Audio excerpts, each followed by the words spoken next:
حرصت استأذن بالانصراف سيدي.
like to start by sharing with you the following prediction.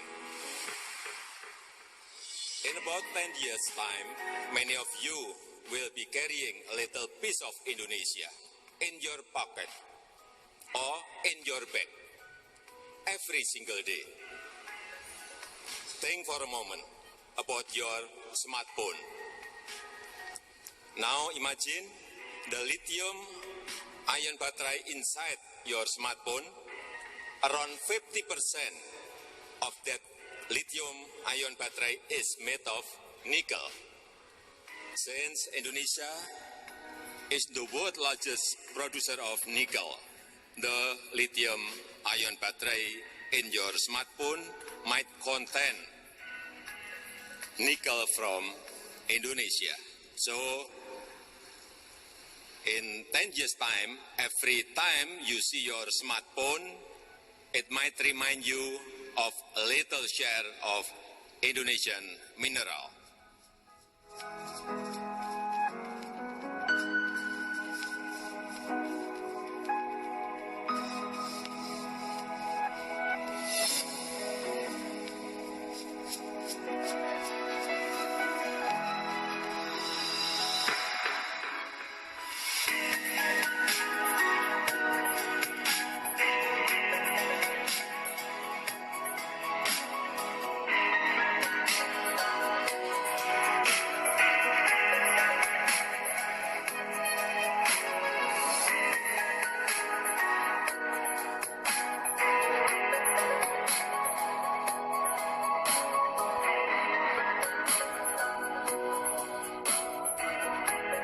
Market.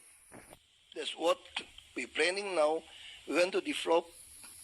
We have 83,000 fillets.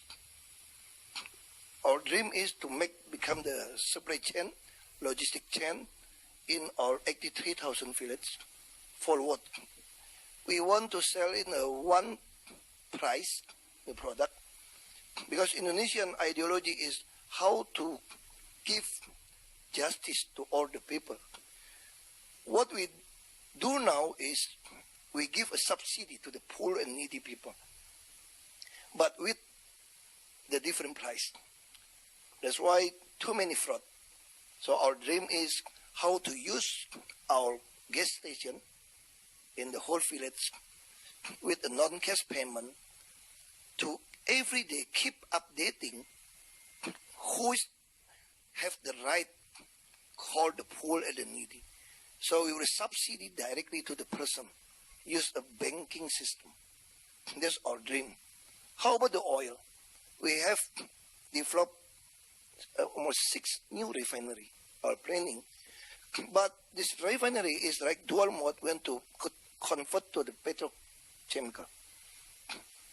We believe in the future, people will talk about the petrochemical. That's our dream in Indonesia. First is a biofuel.